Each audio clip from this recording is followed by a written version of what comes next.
Remue ménage.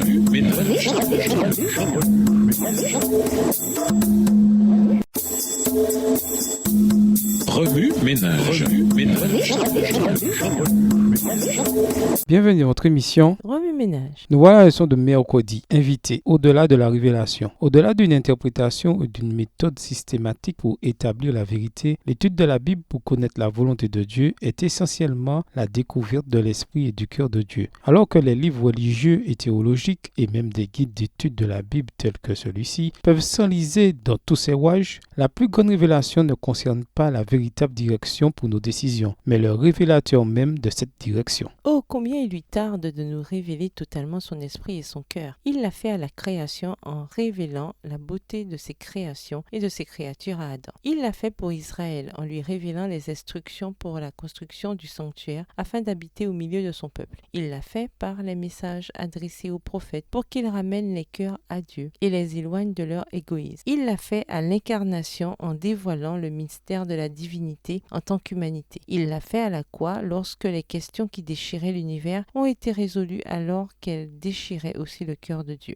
Il l'a fait à l'établissement de l'Église primitive alors que les apôtres révélaient la vie, la mort et la résurrection de Jésus. Il l'a fait tout au long de l'histoire chrétienne en révélant ce que le Christ fait dans le sanctuaire céleste à titre d'intercesseur. Il l'a fait en 1844, révélant de façon transparente le processus du jugement à tous les anges et à l'univers. Et il fait ainsi chaque jour, révélant non seulement son esprit et son cœur dans les vastes mouvements de l'histoire biblique, mais aussi dans les petites décisions de notre vie. À l'époque d'Israël, Dieu dit à son peuple, « C'est lui qui vous précédait sur la route pour vous chercher un emplacement de camp. De nuit, il était présent dans la colonne de feu qui éclairait le chemin à suivre et de jour dans la colonne de fumée. » Deutéronome 1, verset 33. Aujourd'hui, il fait de même pour nous. Bien que des questions telles que quelle route, quel moment, combien longtemps et par quels moyens soient nécessaires, elles sont de nature mécanique. Elles peuvent fournir temporairement une direction uniquement pour que ceux qui la suivent la demandent à nouveau plus tard. L'expérience de la révélation de la volonté de Dieu doit être embrassée et méditée. Celui qui a accordé ces directives dans le passé donnera aussi ces directives dans l'avenir. Par conséquent, les ramifications spirituelles devraient être l'absence d'anxiété, d'inquiétude, de détresse et d'angoisse existentielle de notre vie. Tout comme les anciens Israélites marchaient étape par étape dans le désert, suivant la direction de la colonne de nuit le jour et de la colonne de feu la nuit, nous devons nous aussi lire chaque matin les Écritures et suivre les directives du Saint-Esprit. Remue ménage. Jusqu'où Jésus vous a-t-il conduit jusqu'à présent? Que vous dit-il à travers cette leçon? En quoi voyez-vous Jésus différemment ou le voyez-vous de nouveau? Prière. Comment réagissez-vous en voyant Jésus de cette manière? Au revoir. Et à demain si Dieu veut.